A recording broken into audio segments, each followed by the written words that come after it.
Halo dunia, selamat datang di APP.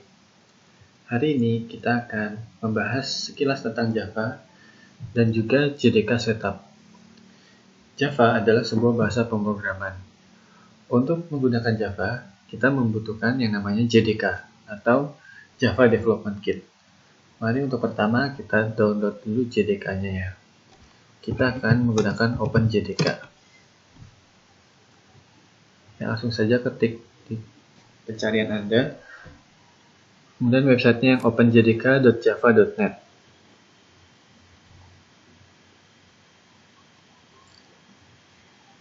Ya, kita lihat yang bagian download, kemudian JDK versi 14.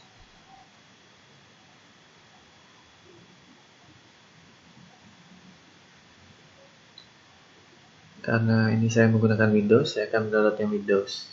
Nanti teman-teman silakan sesuaikan sesuai OS yang digunakan.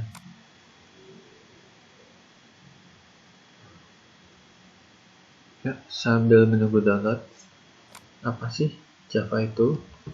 Kita lihat sekilas ya tentang Java. Java adalah bahasa pemrograman tingkat tinggi atau High Level Programming Language dan platform komputasi yang dirilis oleh Sun Microsystems pada tahun 1995. Bahasa pemrograman tingkat tinggi membuat proses pengembangan program menjadi lebih simpel dan lebih dimengerti dibandingkan bahasa yang lebih rendah, misalnya bahasa mesin. Aplikasi Java berjalan dimanapun, mulai dari laptop, data center, game konsol, bahkan sampai scientific computer. Pada tahun 2009 sampai 2010, Java diakuisisi oleh Oracle.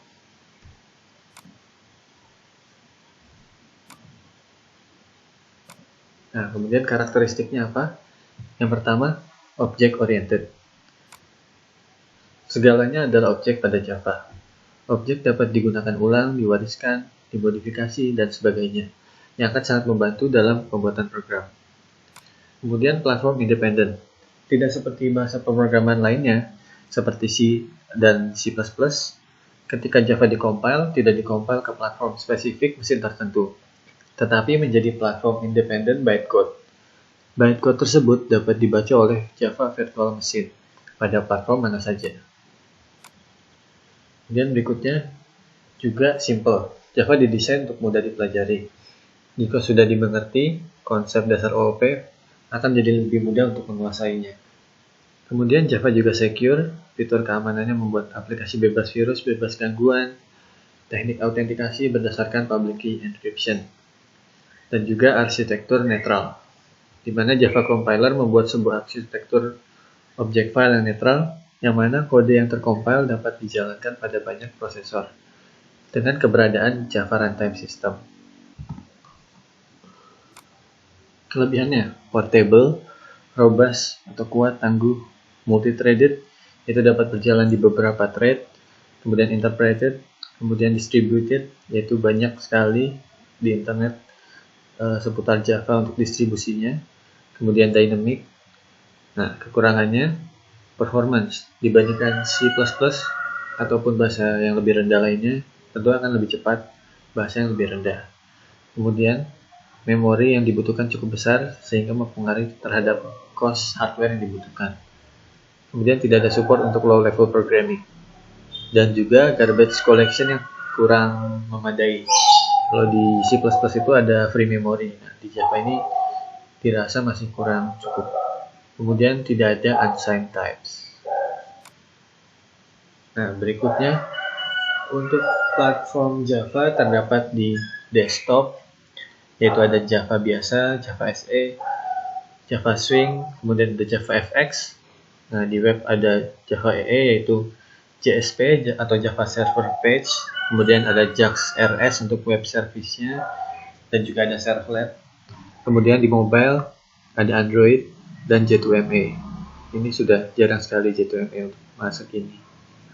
Nah, juga ada framework yang cukup terkenal di Java, yaitu Spring, Hibernate, GWT, Grails, Struts. Rata-rata framework ini digunakan untuk aplikasi Java web ya, namun dapat juga digunakan pada desktop sesuai kebutuhan. Kemudian nama dan logo Java terinspirasi dari kopi Jawa, kopi dari Indonesia. Nah, itu sekilas saja tentang Java. Nah, download kita juga kebetulan sudah selesai. Langsung saja kita akan setup untuk JDK-nya. Caranya, di ekstrak dulu zip-nya. Size-nya sekitar 200 MB ya. Nah, kemudian di dalamnya ada bin. Nah, ini semua adalah JDK yang kita butuhkan. Nah, caranya kita akan kopikan saja JDK ini ke C, program files. Kebetulan tadi adalah 64, jadi kita di program file saja untuk yang isinya 64 bit. Nah, kebetulan saya sebelumnya sudah pernah install Java, jadi sudah ada folder Java. Bagi yang belum, nanti langsung saja buat folder baru dengan nama Java. Kemudian di sini saya sebelumnya sudah ada JDK 1.8, jadi saya akan paste di sini. Untuk OpenJDK versi 14, yaitu yang terbaru. Kenapa menggunakan OpenJDK? Karena untuk JDK yang biasa sudah dibeli Oracle, sehingga license sifatnya, jadi kita akan menggunakan yang open source saja. Nah, sudah selesai di copy.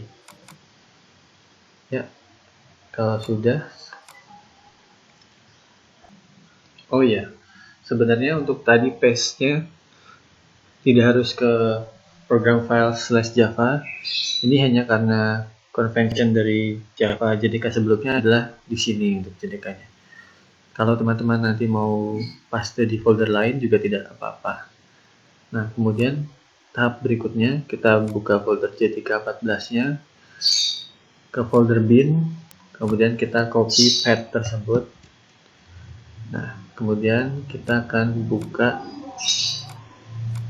system environment. Kita cari aja di search ya, edit the system environment variables.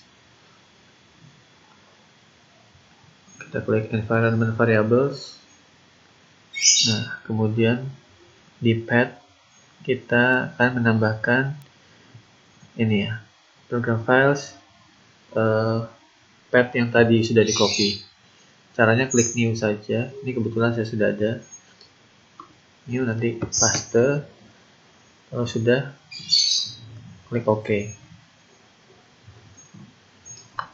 Nah, juga satu lagi, di user variable kita akan tambahkan yang namanya java_home. Ini uppercase semua. Itu juga sama tapi tanpa /bin ya. Jadi hanya sampai JDK 14. Kalau sudah oke, lalu oke. Nah, kalau sudah, kita akan memastikan versi Java-nya. Kita buka command prompt, lalu ketikkan java min version. Ya, kalau di sini sudah muncul OpenJDK version 14, berarti ini untuk JDK versi 14 sudah berhasil diinstal. Juga bagi teman-teman yang sebelumnya sudah pernah menginstal JDK versi berapapun, jika ingin mengganti menjadi JDK 14 atau JDK yang lebih baru, perlu dipastikan di environment variables-nya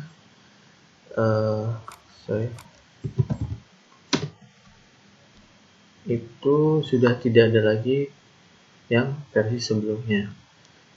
Nah, tadi juga di tempat saya itu Java Home-nya terisi yang ini, JDK 1.8. Kemudian tadi saya ganti dengan ini. Dan juga untuk di path-nya juga tadi sebelumnya masih yang 1.8 ini /bin juga. Dan juga ada satu path lagi yang ini di path-nya, yang kalau versi JDK yang lama ya. Nah, itu kalau sudah diganti tapi setelah dicek masih belum berubah, misalnya masih 1.8 yang tampil di sini, berarti teman-teman harus restart dulu komputernya. Setelah di restart, coba cek lagi, pasti versinya sudah berubah. Ya, namun untuk versinya ini sebenarnya tidak masalah, mau versi berapa saja. Nanti sebenarnya kalau kita sudah pakai IDE atau IDE, itu dapat memilih mau pakai JTK yang versi berapa. Namun untuk versi ketika kita mau menggunakan command prompt, maka kita harus menyesuaikan di environment variable tersebut. Baik, kira-kira cukup sekian video kali ini. Terima kasih sudah menonton. Silahkan komentar di bawah jika ingin ada pertanyaan ataupun kritik dan saran. Terima kasih teman-teman. Sampai ketemu lagi di video berikutnya, yaitu instalasi IDE IntelliJ IDEA. Salam, halo dunia.